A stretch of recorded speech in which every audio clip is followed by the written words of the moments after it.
Highlands Hospital was originally named Cottage State Hospital. The first patient was admitted in January of 1891. It was renamed Connellsville State General Hospital in 1927. The East Wing was built in 1953, and the Central Wing was added 10 years later. In 1970, the state turned over ownership and management to the community. In 1985, Highlands Hospital began operation as a community-owned institution and a member of the Forbes Health System. In 1997, a 3-year partnership with Frick Hospital in Mount Pleasant resulted in the Fay West Health System. Today, Highlands Hospital operates as an independent, not-for-profit hospital. It employs more than 400 people and offers 71 patient beds. In September 2021, a 130th anniversary celebration was held at Highlands Hospital. Please stay tuned as we share some of the activities from this event.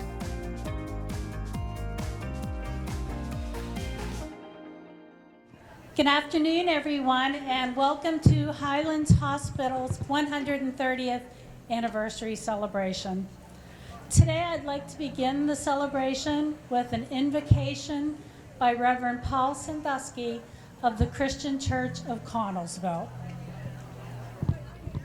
Thank you, Marcy, and welcome to all of you, and good evening on this beautiful and warm late summer afternoon. It's good to see so many of you here. We have much to do this evening, many events, and so with your kind permission, I'm going to ask that we begin. Those of you who can physically do so, will you please rise for the invocation? Will you bow your heads with me, please? Heavenly Father, we invoke your name and welcome your Holy Spirit among us and with us this evening. For we have gathered together with our hearts filled with joy and with pride for this institution, this hospital, and its people whom we now honor and bless in your holy name. Father, we are a people and a nation that values tradition, and we are here tonight to celebrate the cumulative weight of this hospital's tradition, a tradition of excellent care and service for over 130 years, and the commitment to extend that tradition of professional care in the coming years. Father, we will soon be hearing the words of our speakers this evening, words of commendation and of rededication. Will you bless our silent meditation on those words as we also silently give you thanks for this community gem, this pearl of great price that has and will continue to serve us, this haven of hope, this home of healing and of restoration, the staff and the leaders of this Highlands Hospital. In Jesus' precious name we pray. Amen.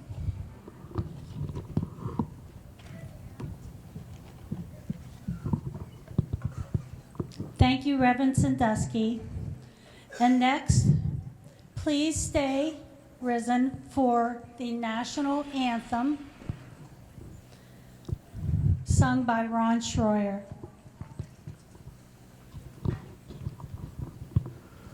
Oh, say, can you see by the dawn's early light what so proudly we hailed at the twilight's last gleaming, whose broad stripes and bright stars through the perilous fight o'er the ramparts we watched were so gallantly streaming, and the rocket's red glare, the bombs bursting in air, gave proof through the night that our flag was still there. Oh, say, does that star-spangled banner yet wave o'er the land of the free and the home of the brave?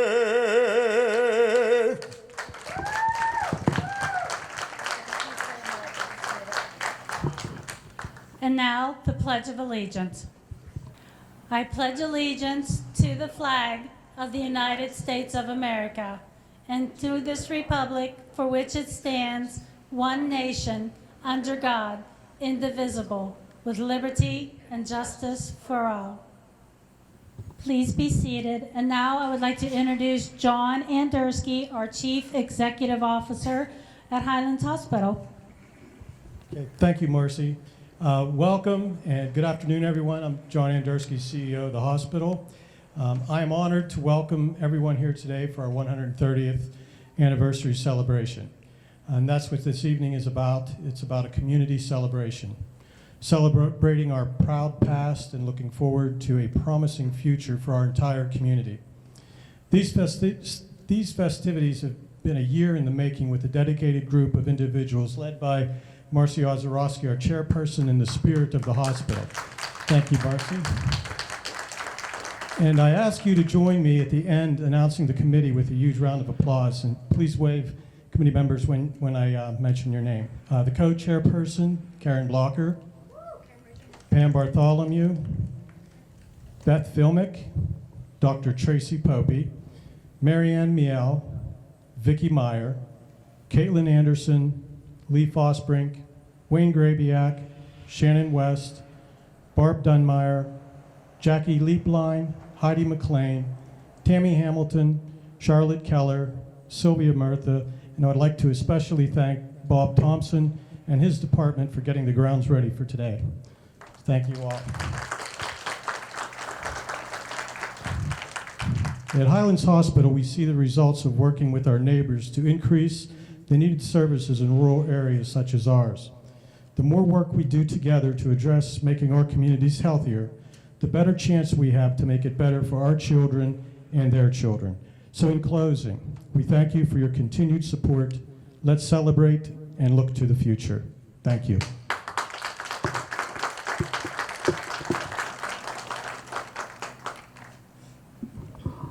Thank you, John. And now begins our proclamations. Please welcome Matthew Makoviak, Field Director for U.S. Congressman Guy Reschenthaler.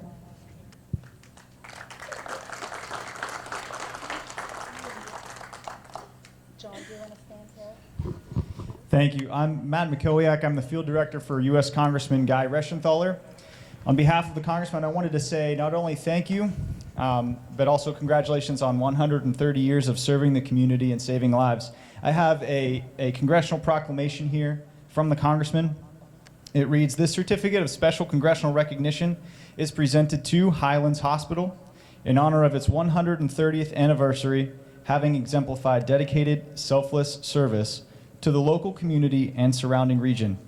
Signed, Congressman Guy Reschenthaler on September 17th, 2021. Thank you.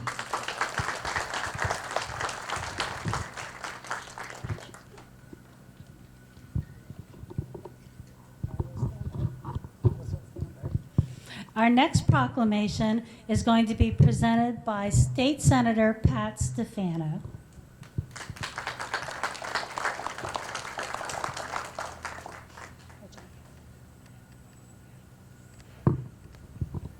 Thank you, Marcy. 130 years.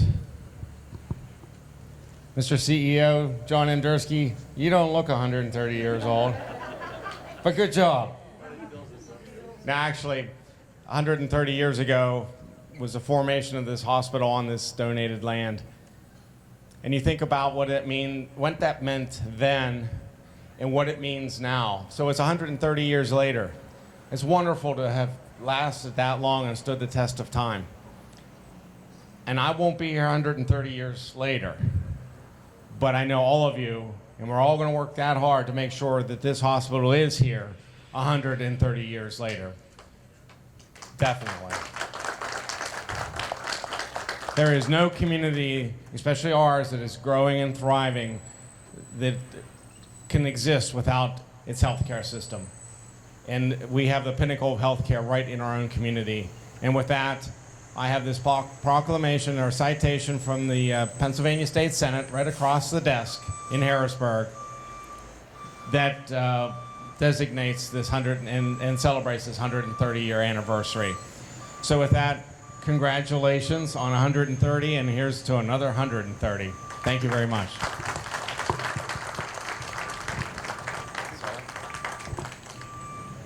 Absolutely beautiful. Thank you. Our next speaker is Fayette County Commissioner Vince Visites. Vince? Vince must not be here. All right. Well, then our next proclamation will be read by Melissa Tizan of Connellsville City Council.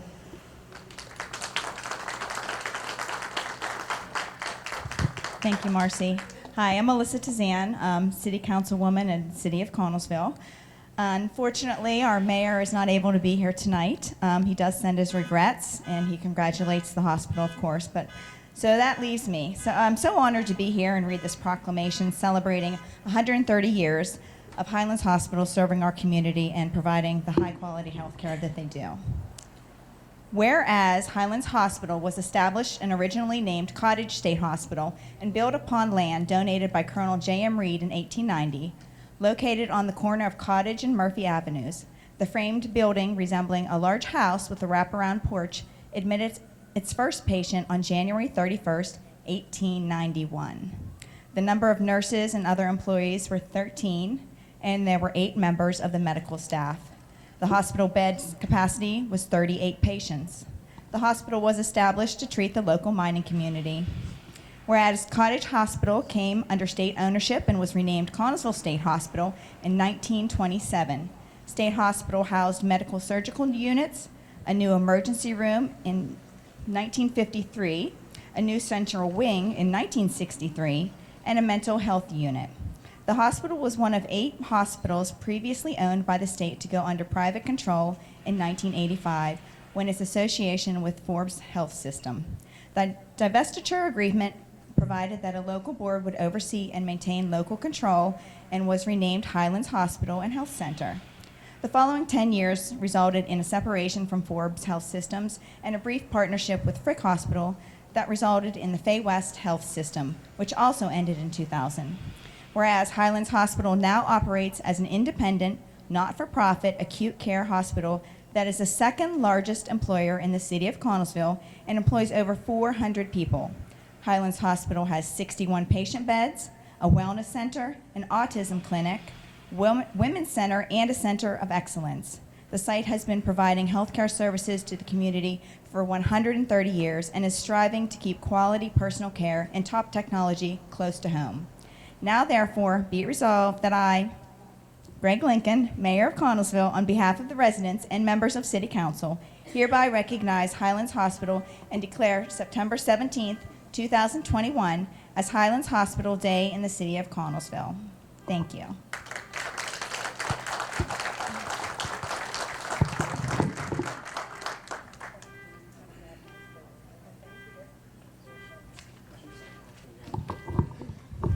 And as I already have announced, we have our friend here, Vince Visites, Fayette County Commissioner.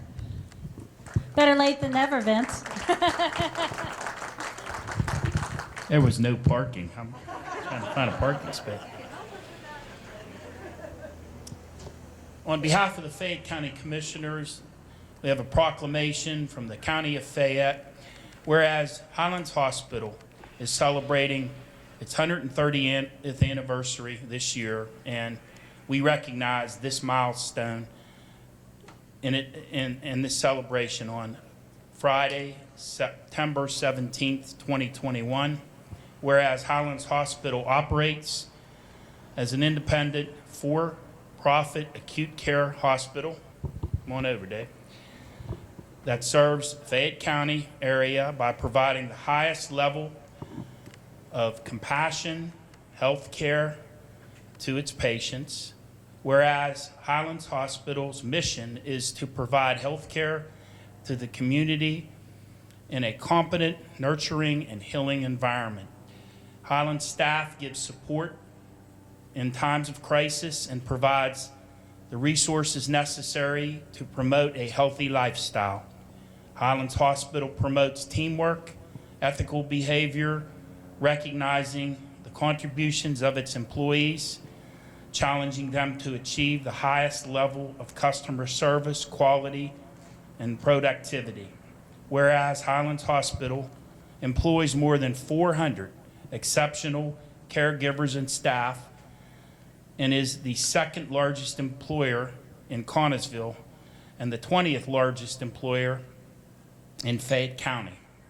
Now therefore be it resolved that we, the Fayette County Board of Commissioners, Dave Lohr, Vince Facides, and Scott Dunn, by virtue of the authority vested in us, do hereby congratulate the Board of Directors, administration, physicians, employees, and volunteers of Highlands Hospital on this 130th anniversary. Congratulations. Say something, Dave. I was born here. So in that 130 years, I was born here. So it's always a great privilege for me to be able to stand and recognize a proclamation for such a vital part of the community. So I thank all the staff and everyone that has taken part of this over all the 130 years. And John, for your leadership and the things that's taken place from the board. It's great to know that you're still fighting in a time period that's tough. So we'll try everything we can to make sure that we help you and take care of things and just work together. So thank you for all your support, and all your teamwork that's taken place. Thank you.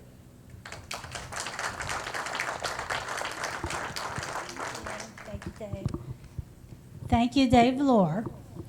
Now we are going to have a few remarks from our chairman of the Board of Trustees at Highlands Hospital, Michael Jordan, Jr.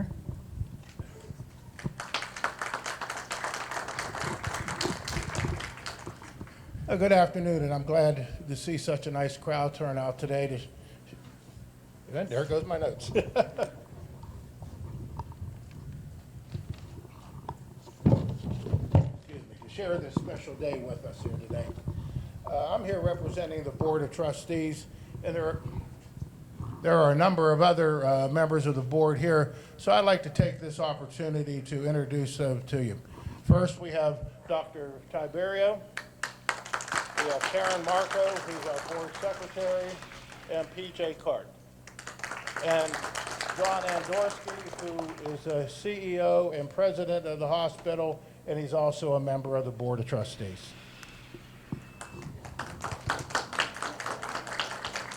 A 130 years, that's almost impossible to believe in today's economy, today's business environment. Businesses don't last that long any longer. Small businesses get bought out, they get merged, or they find that they just couldn't economically survive. And for a hospital like Highlands to go through all the changes, so a number of our other speakers mentioned, we started out as Cottage State Hospital, then we were the Connellsville State General Hospital, then we were part of the Forbes Health System organization for a number of years. And then we were a partner with Mount Pleasant Hospital in a group, an organization known as the Fay West Health System. And then finally in 2000, we became the Highlands Hospital that everybody knows today. When I joined the board approximately, I think it was 13 years ago, there were approximately 100 plus small independent hospitals in the state of Pennsylvania. Today, there are 19 left, and Highlands being one of those. So it takes a lot of adjustment, the ability to go through change to be able to last that many years and to be a viable part of the community. And the change has continued on even now that we are Highlands as we know today. Approximately 10 years ago, the Highlands Hospital decided to do a joint venture with the Cleveland Clinic, and we opened up the Highland Hospital Regional Center for Autism.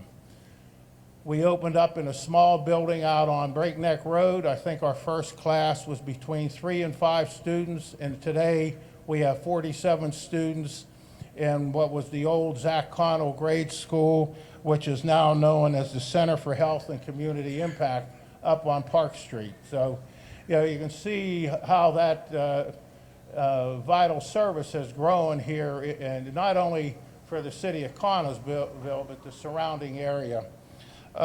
We've also opened up the Highland Hospital Women's Health Center, the Highlands Hospital TMS program, which is magnetic stimulation for depression. We've opened up the Highlands Hospital Toxicology Laboratory, also in that building. And of course, our most recent new add to that building was the Learning Lamp Center for Children at Highlands Hospital, daycare center for children from birth to age 12 that is there to support not only our employees but the community at large. In addition, during that time, Highlands Hospital took over and owns now totally the Connellsville MRI out in Chattahoochee Square. And of course, here in the hospital, we expanded also our behavioral health unit and opened up a third unit to be able to offer more services to not only the city of Connellsville, but the surrounding area. You know, as many of the previous speakers mentioned, the hospital is a vital part of this community. In addition to providing medical services, the hospital has a significant economic impact on the city of Connellsville and the Connellsville area, northern Fayette County. It's been mentioned before, we have 400 employees, approximately a 70-bed hospital. And to remain a vital part of the community, the hospital is going to have to continue to learn how to adapt to change, because change will continue on. And if we're going to continue to support the Connellsville area, we will have to learn to adapt. If you take a look at one of the main goals of the Board of Trustees, is we work closely with the hospital administration, John Andorsky and his group, and we continue to look for opportunities to enhance our current services and add new services and bring specialists to the area so that people in Connellsville don't have to travel to Pittsburgh, to Morgantown to get the services that they need. You know, recently we've formed partnerships with groups such as Elite Surgical, an independent surgical group out of Uniontown. We've now, you can have your cataract surgery done here by the glaucoma cataract consultants, which were in Mount Pleasant before, and they're now doing surgeries here today, just as two more examples of change that is occurring and will keep this hospital vital. You know, in closing, I just want to thank all the hospital employees, the medical staff, our many volunteer groups such as the Hospital Foundation, the Auxiliary, and other volunteer groups and community members who have helped support and put forth the efforts needed to allow the hospital to continue to grow and provide the health services needed for our community and the surrounding area. And once again, I want to thank you for taking time out of your busy day to join us here today. Thank you.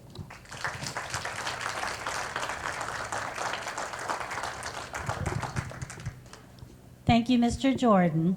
And now for a special treat, George Krause and Dawn Witt will perform the Battle Hymn of the Republic.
Thank you, George and Dawn. And now for the benediction, again, Reverend Paul Sandusky.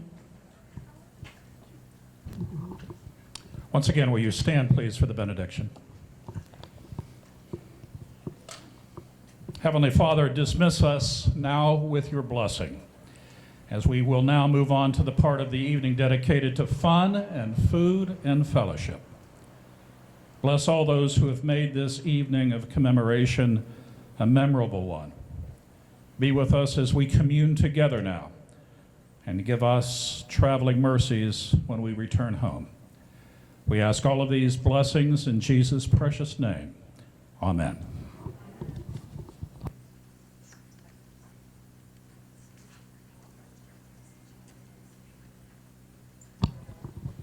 Thank you again, Reverend Sandusky. And now, everyone, go enjoy the celebration.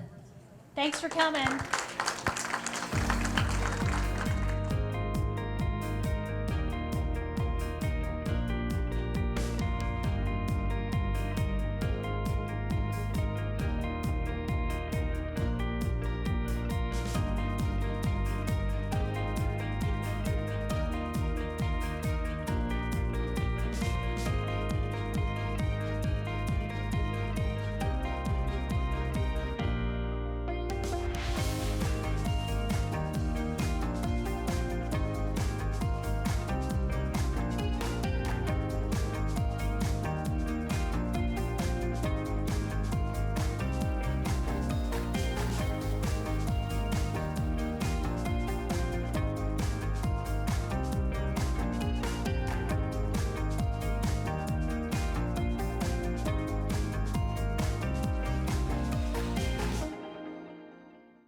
I'm Betty Flynn.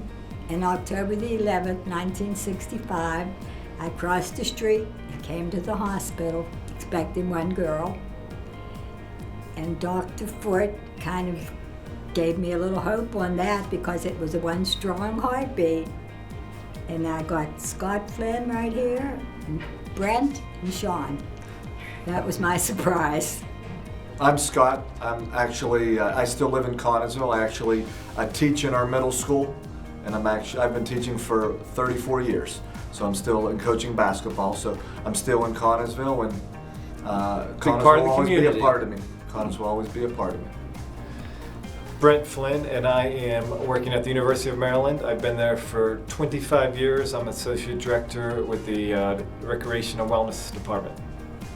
Sean, at the University of Maryland as well. I've been there off and on for 30 years. Senior Associate Athletic Director in Intercollegiate Athletics. So we live close to each other and see each other quite a bit. So it's nice having Brent in the same area as I am.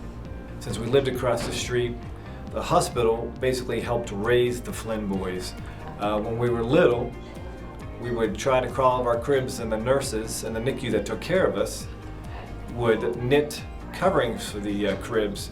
After the first night or two, one of us figured out how to get out, and then they went and untied the cribs for the other ones, and then we were all out. And it wasn't before long, the Flynn boys were climbing on the roof, and the nurses would call over and say, "Betty, the boys are on the roof again, the boys are climbing on the roof." So it was kind of like a relationship where the hospital helped raise us, as well as our parents. When we would get hurt the whole way up, my mom would just drop one off, run back to the house. When we were patched up, the hospital would call and say, "Come get them, come get them." And we would just come back over and get the other ones. So not only do we live across the street, the hospital helped raise the Flynns as we moved along. And that was a gift that we had. And we're very thankful for the hospital for watching us and watching over my parents' house, and just thankful to be here. But we also had to be careful though, because with more people watching over you, you had to be good. And as soon as you walked out of the house, you knew you had eyes on you. So we really had to be careful when we left the house. We didn't do anything crazy. The thing with the hospital, we used to always go to the snack bar. The snack bar was kind of like, it was right there for us all the time. So about every day we'd go over and get some peanut butter crackers and Sprite or something, and that's something I remember. The hospital was a big part of our lives. Well, we would take silver from my parents had a bank, and it was pure silver coins, and we would steal the coins. And we would come over. He would. We would come, well, take them. We would come over and we'd go to the Machines. We'd go to the cafeteria and we'd get wrestling magazines, comic books. And I believe with all the silver coins we gave the hospital, they were able to put a new wing on the hospital. So we grew up with the hospital. It was part of our life. It was part of our life. No doubt about it. We're thankful. Yep.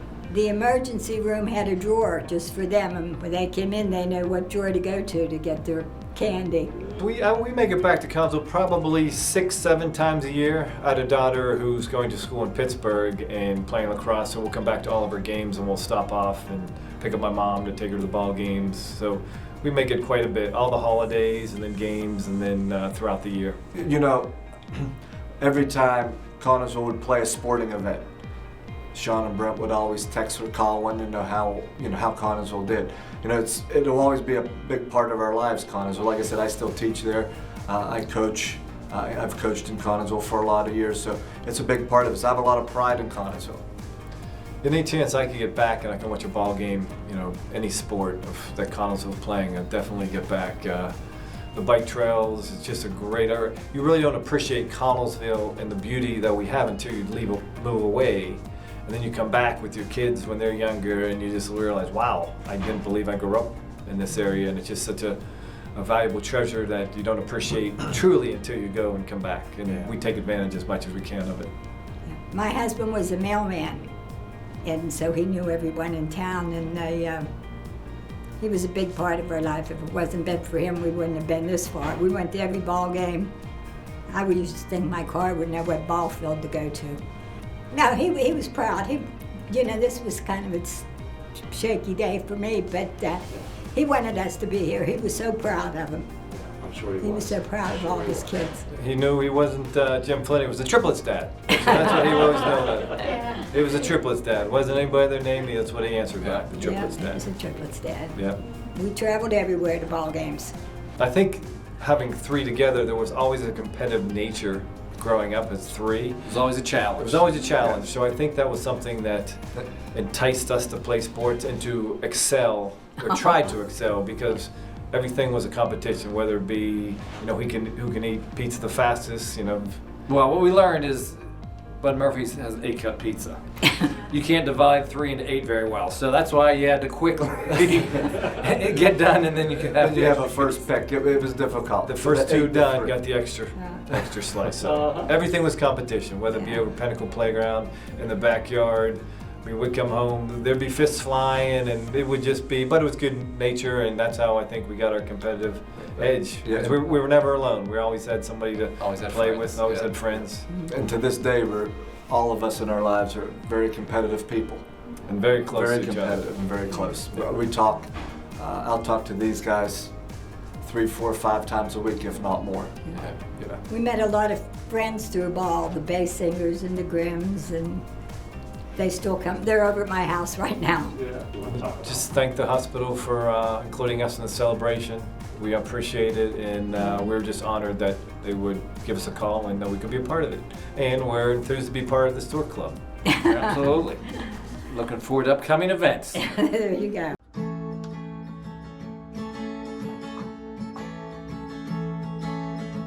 So no one told you life was gonna be this way. Lost all hope, need a scope. How you gonna play? Now the pandemic's here for a year, and you need some friends to help you cope with all your fears. And we'll be there for you in case you have a fall. We'll be there for you in sickness and in all. We'll be there for you, 'cause that's what we do. You can't get out of bed, work began at 8. You had arthritis bad, things aren't going great. The doctor told you you need surgery. Luckily we have one that can replace your knees, and we'll be there for you when you need a stitch or cast. We'll be there for you when you need fixed up fast. We'll be there for you, what we do. Labs and x-rays too. Hi, I want to welcome everyone to our little mini round table about memories about Highlands Hospital, and I want to thank everyone for coming. I really, really appreciate it.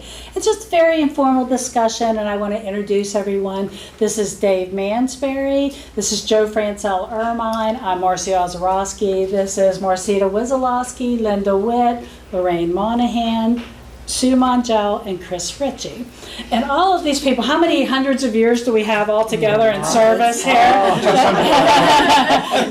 It's a lot of We time. probably have as many years of service as what we're celebrating the hospital. If not more, if not more. more. Yeah, I've got 36 absolutely. years and- 36, and I have 37. I have 30. I will have 30. I had 25 when I left. 20. 30. 35. 35. Wow, wow. Yeah, So we got that more is than just 300. a lot of memories and a lot of experience here. So I'm just going to ask you, like, Davey, where did you start? You started in... I started in '81. I was a security guard when it was still the state. Yes, yeah. And then I got lucky and got hired in '85 in December. Because we divested. We went from, in 1984, we left the state. The reason I know is because in December 23rd is when I got hired in, and I was able to go to the New Haven Hose Party on the 25th. the famous Christmas party. That's one of them. Actually. And then after you left, and you went into housekeeping. And it's just amazing how people move throughout the hospital too. You know, because people will be like, a lot of times nowadays people don't stay in jobs. And I think you're seeing something special about Highlands is how long they stay. And if they're doing something that they move to maybe another department or whatever, but they stay for a long, long time. Joe, you just always worked in medical records. No, I started actually in 1991. I started in part-time in radiology. Oh, that's I right. was in forgot. radiology for 19 years. Transcribing, yes. Yes, and then I like radiology, but then whenever we did an upgrade with transcription, and our radiologists, they used the Power Scribe, which is the voice activation system. So it was going up to medical records, so I was forced to move to medical records. So I've been from 2010 until present in medical records. It's just amazing. Yes, Just amazing. time flies. He has to go. Goodbye. Thanks for your 2 cents. All right. Yeah, when I originally came here, because a lot of people didn't understand that back with the state, you had to get how can I say this in a nice word? You got Dr. Puggy would say, hey, there's a job up at the state, and if you're a Republican, do you remember this? You could get a job, and you applied based on your political affiliation. And whoever was the governor with the state, that's how you happened to, be able to get jobs. And when I first came here, it was in information systems, which we called IT. And Data processing. Data processing Data back in the processing. day. There's the word. And Imogene Hawk was there, and Steve Marcinko, and Richard Puggy. And Marguerite Harshman, Margaret Fiesta, Imogene. You said Imogene. Yeah. And I started working there. And then I came over to patient accounting with Bev Davis. Right. And then you took over after Bev left. Bev retired and went, didn't she go? She stayed with the state when we divested in '85. She was auditing. She went around and helped at all of the other 8 state hospitals that were left. Because we were the first hospital that divested. Yeah. So we were like the guinea pig. No one knew how it would all work out and everything. Yeah, that's pretty wild. And Marcita, where did you start here? I started at the ripe age of 19 in patient accounting. It was called the Revenue Department then. Yes. And I did billing for 11 and a half years. And then when Forbes took over in September of '85, Bev decided to stay with the state, so I was offered the opportunity to manage the department, something I'm forever grateful for. It was a wonderful experience. The thing I have to say, one of my memories was on September the 7th, the people just flooded this hospital. If you remember, our registrars couldn't keep up. Our lobby was full. There was nothing that was changed. Forbes hadn't come in yet. They hadn't remodeled anything. It was the same medical staff, but it was just the people's perspective or perception that it was a better hospital all of a sudden. And we just did whatever we had to do to get by. If it was busy, I'd run out and run that old switchboard with pull the cords out. Pull the cords out. And, but it was just so wonderful to see the transformation, the new medical equipment, the remodeling, the additional medical staff. Lots of young nurses coming on board, and Well, I remember it as a breath of fresh air. yes, I did. yes. Yeah. Our biggest Absolutely. problem was I had nobody with billing experience. Marcy had just moved to the department, was pretty much, you were doing like cashiering duties. Yes. So you didn't know any billing. I had Jackie, that was it, and myself. I had people transferring in from the laundry, from housekeeping, from dietary. We didn't have a tax ID. Remember that? We had the whole bills. Couldn't do any billing Yeah. for months because it took them a while to get a tax ID number. Exactly. So that was a challenge, training everybody, It but was. we really had a wonderful group of people, had a wonderful staff, Marcy being one of my best ones.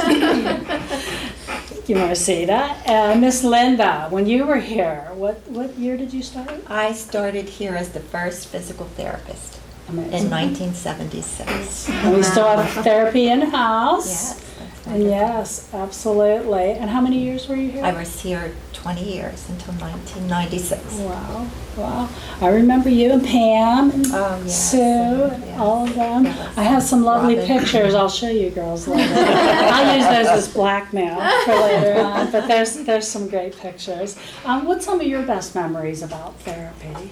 About therapy, my first encounters were we did everything. We cleaned whirlpools and, and I worked with Francis Mongel.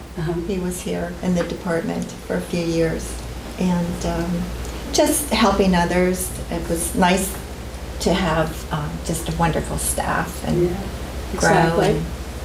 I always say, it's your friends and neighbors taking care of your family. Yes. I think that's what so makes true. Highlands special as opposed to any other hospital around.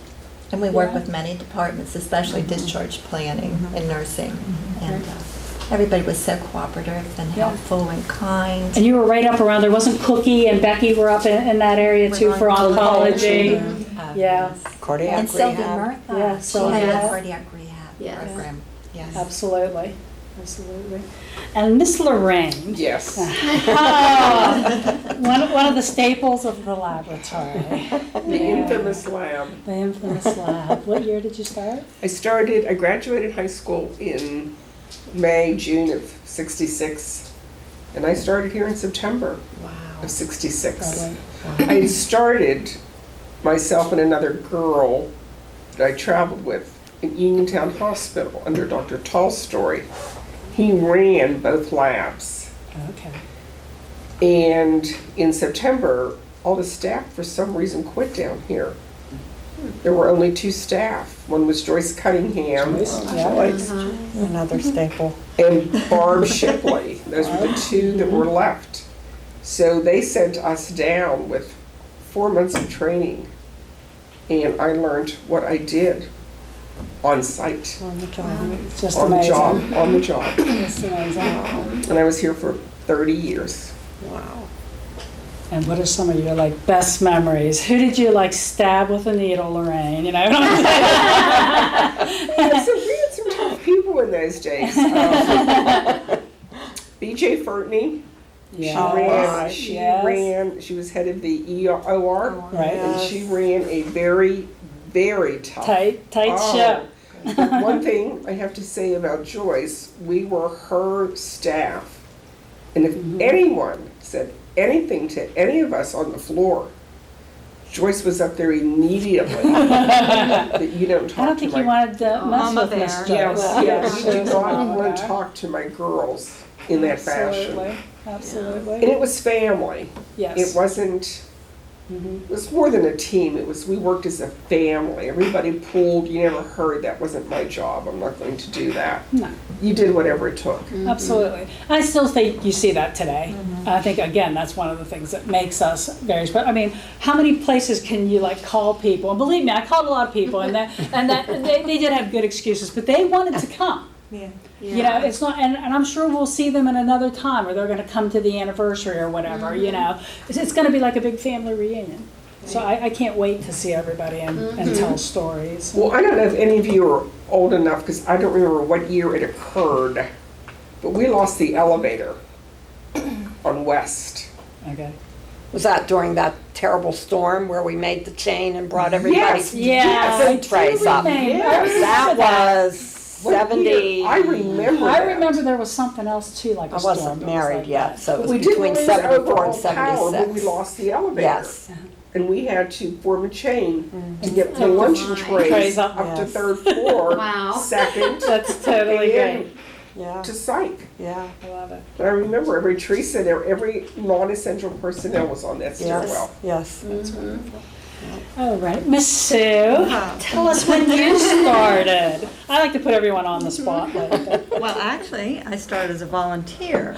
Yeah, as a candy striper. Candy striper. Give me a picture of you in a candy striper uniform. That's what I want. In '76.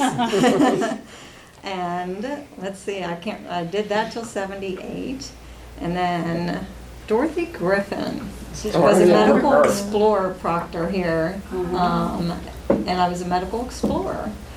And then, of course, went to college, came back, worked at 2 other hospitals before I came back here in '85. So 86, yeah, 86 is when I started back as an employee in med-surg. Then went to critical care classes, went to the ER for a while, went to ICU, short procedure. She's been all over. Back to ICU, shift manager, psych for a while, transition coordinator. Then where'd I go? Back to psych. Then from there, director of nursing, where I am now. Well, you've obviously been something the hospital depended on. I mean, it puts you anywhere. Here, put Sue here, put Sue there, put Sue there. Absolutely. Still kind of. I've been here. Yeah, wonderful experience. Yeah, kind of. Yeah, I've done a lot, which is really nice.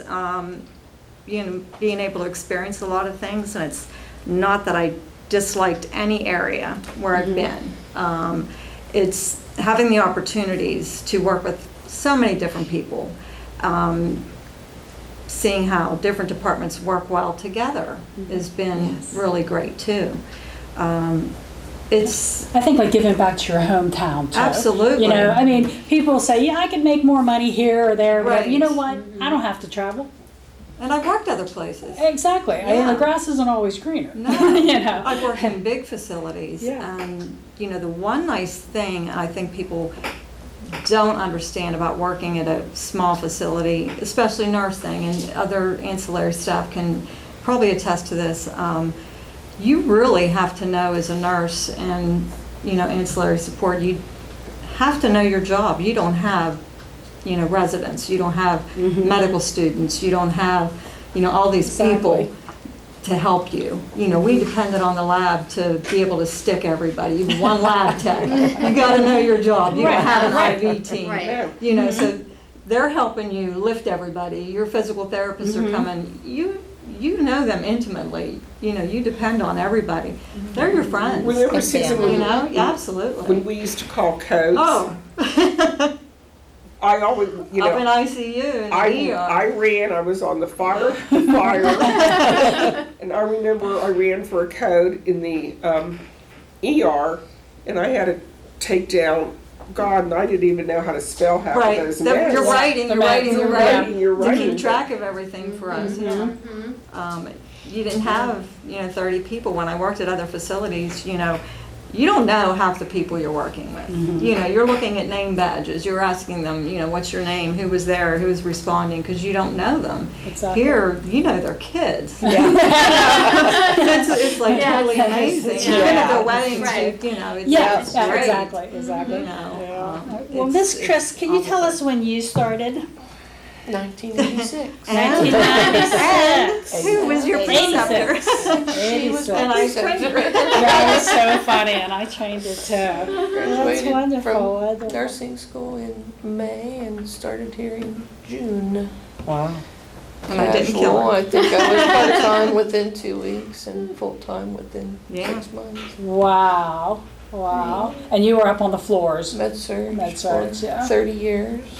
Then they talked me into being the med-surg manager. And then Again, see what I happens had when you how stay long? longer, you get keep going. Stint as the director, and then back to a supervisor, and then back to the med-surg manager, and now the director, what am I now? Director of clinical quality. And I still do some med-surg and some supervisors. That's great. Yes. That's Been a little bit of everywhere. I just love it. She's great at IVs. I remember my mother-in-law being in here, and 3 different nurses could not get her IV in. Chris walked in and boom, just like that. Like, where were you the first time?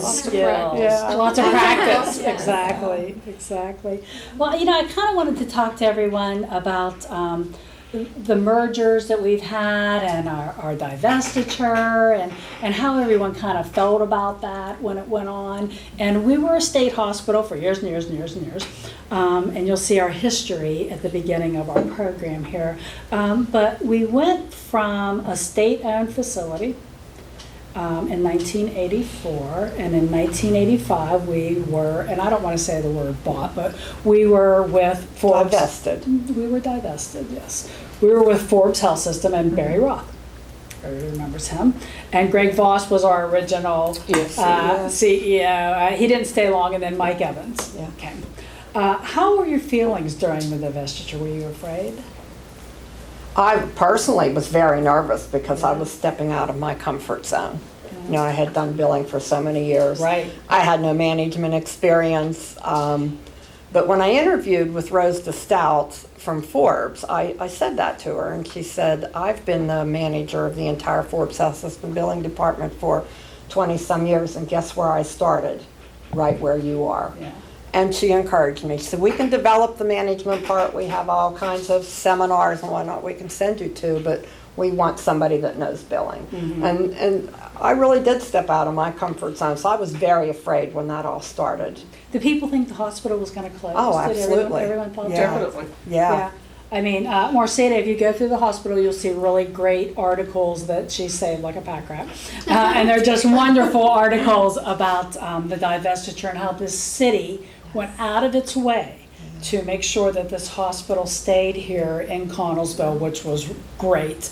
So you'd have to take a look at some of that. But I think there was that kind of fear that we would not have. And here you are as this, imagine this, the second largest employer in the city. If you lost your hospital, the devastation on our economy and our families would be In our untold. lives. Yeah, our health lives. Yes. How many people have said, I'm so glad I went to Connellsville. They saved my husband's life. Yes. Well, Ken wouldn't be here. Same thing, yeah. My husband had a ruptured aorta aneurysm, and we were blessed to have a vascular surgeon from Pittsburgh on staff that day who caught it within minutes. Exactly. He was on his way down.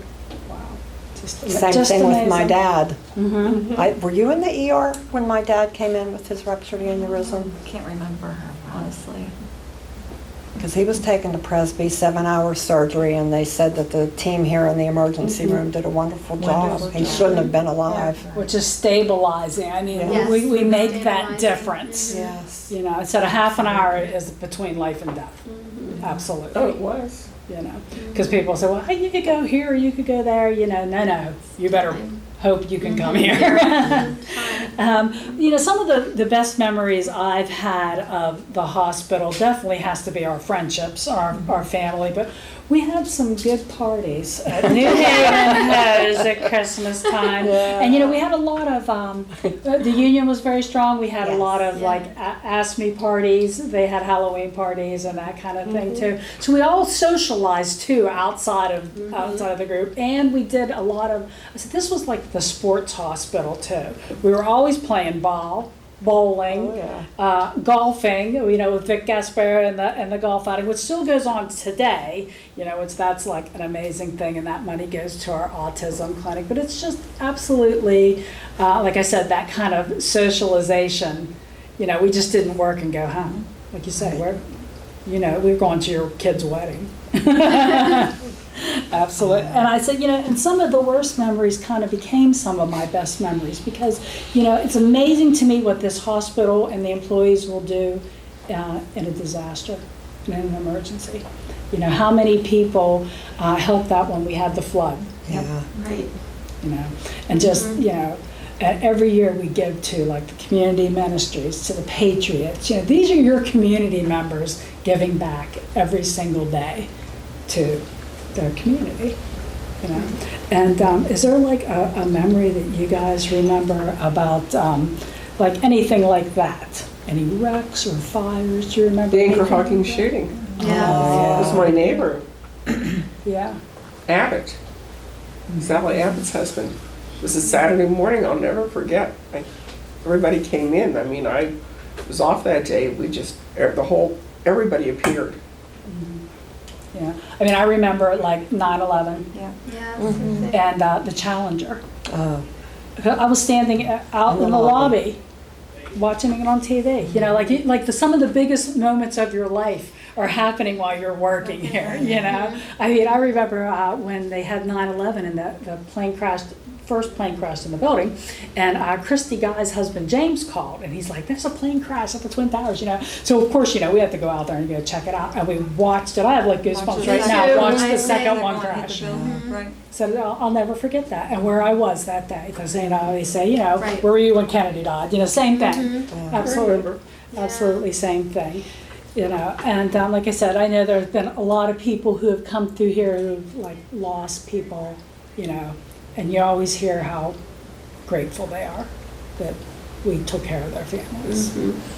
Yeah, absolutely. Well, and like I said, I never am ceased to amaze how many people go through this door that I see every day in our community, and we, you know, we still are all talking and all close, and all have a great relationship. But I want to thank you, ladies, for coming here today, and I hope you will all come to the anniversary celebration. 130 years, girls, one of the few and far between in Pennsylvania that are independent. And everyone would always say to us, you know, you can't make it, you have to be owned. We are proof positive. You do not have to be. Your community can run your hospital and do a darn good job at it. Absolutely. Yes. Well, thanks again, everyone. You are quite welcome. Appreciate Thank you it. for having us. And I just wanted to welcome everyone here today, and especially Donna and Arnold Leighty. They have come to give a testimonial about their treatment at Highlands Hospital. Arnold, can you tell me what brought you here to the hospital? Well, it was June, the last Saturday in June. I was spayed in the garden by hand, and it was really hot. I was sweating, and I wouldn't quit. I wouldn't stop till I got done. Not go like this and try to get some relief, and I didn't. And after that, I thought, well, I'm going to mow the grass. So I got on my mower, and I only took a couple swipes, and I couldn't do it. So I sat on the porch, and I fell asleep. When I woke up, I was still sweating like crazy. So Donna says, take a shower and maybe lay down a little bit, because we had a graduation party in Scottsdale to go to. So I did, and I got in bed, and I just rolled and tossed. I couldn't get comfortable. So I got up and got dressed. Drove over to Scottsdale Fireman's Club. That's where the party was, graduation party. And Donna looked at me and she said, you don't look good. We're going to the hospital. I drove back to the hospital from Scottsdale to here, parked in the upper lot, walked down, and they hooked me up right away in the emergency room. And then they thought maybe I had indigestion. They gave me a GI cocktail. That didn't help. And I don't know how long I was there, but then blood work came back. They said your enzymes was high, you got a heart attack. So they rushed me to intensive care. We had intensive care here then. And I was here. They stabilized me till Monday morning. And then they shipped me to Westmoreland Hospital where I had surgery. And the man that did my catheterization, heart man, he said, after someone has a heart attack, we usually give them 30 days before we operate on them. They said, we're operating on you tomorrow, which they did. I was the first one in the morning. And I just attribute that they stabilized me here and saved my life. Well, it's just amazing what having a local hospital can do for you. I mean, we were just kind of talking about a half hour one way or the other is a matter of life and death, you know. And you were telling me, Donna, about how he had cardiac rehab afterwards too. And what's that whole story then? Okay, when he came, well, after he came home then, he was supposed to do cardiac rehab. So he started cardiac rehab shortly thereafter, and that was in 2002. He has continued to come to the Wellness Center mostly 7 days a week all these years. So you figure from 2002 until now. I think that the Wellness Center is phenomenal. Okay, it not only provides wellness training, but it's also a social center for people. And we have 2 wonderful, wonderful wellness instructors. Kathy Kumar does yoga on Monday evenings, and Tabitha Horvath is the resident therapist. She has programs from kickboxing to chair aerobics. There's something for everyone every day of the week from Monday through Friday. Also, equipment, and I just can't say enough for this hospital. I'm a retired teacher. I taught for 38 years, and I made it my mission that I wanted to pay back, that they actually saved his life. So I have been devoted. I joined the hospital club when I retired in 2005, and I have continued membership ever since. Now this last year I had to become an associate member because I had some other commitments. And I just want to add that thanks to Highlands Hospital saving his life and the Wellness Center, he's 80 years old now, and he is able to do physical labor and also be a grandfather figure to 2 little girls, ages 5 and 11. Absolutely. So, I mean, it's amazing that how he's continued his health. And it's all because of having a local hospital. And we were kind of talking to, it's just absolutely your friends and neighbors taking care of your family. And that's what makes us so different and so special here at Highlands. And, I think it's really important that we keep our local hospital and that people support our local hospital. But we appreciate you both coming and speaking with us today, and continued good health. You look great for 80. Well, thank you. But to add to the Wellness Center, I came home from the operation, which I was fine. I had 4 bypasses. But then I kicked up a blood clot from my leg where they took the veins out. And that put me back in the hospital for a while. So I was really weak when I come into cardiac rehab. Yeah. And they really built me up. And was it Sylvia Murtha who was the head of cardiac rehab then? No, it was the old place. The old, oh, okay, Right yeah. Then we moved down to the new one. Right. And they had it down there also And for Dr. a while. Annie was kind of working on that too, So yeah. then, I had it down there for a while, and then when I was done with that, I just stayed with it. Yeah. And I've been with it all these years. And you were saying too, like there's people who come in, it's a social situation, they're coming in there with their canes and wheelchairs and everything else, and exercising and getting out and visiting, and also part of the mental health of coming and exercising is such a great thing too. Well, I like the socialization. After I'm done, I sit there and talk to people. Absolutely. Well, again, thank you both so much. You're we really quite welcome. appreciate it.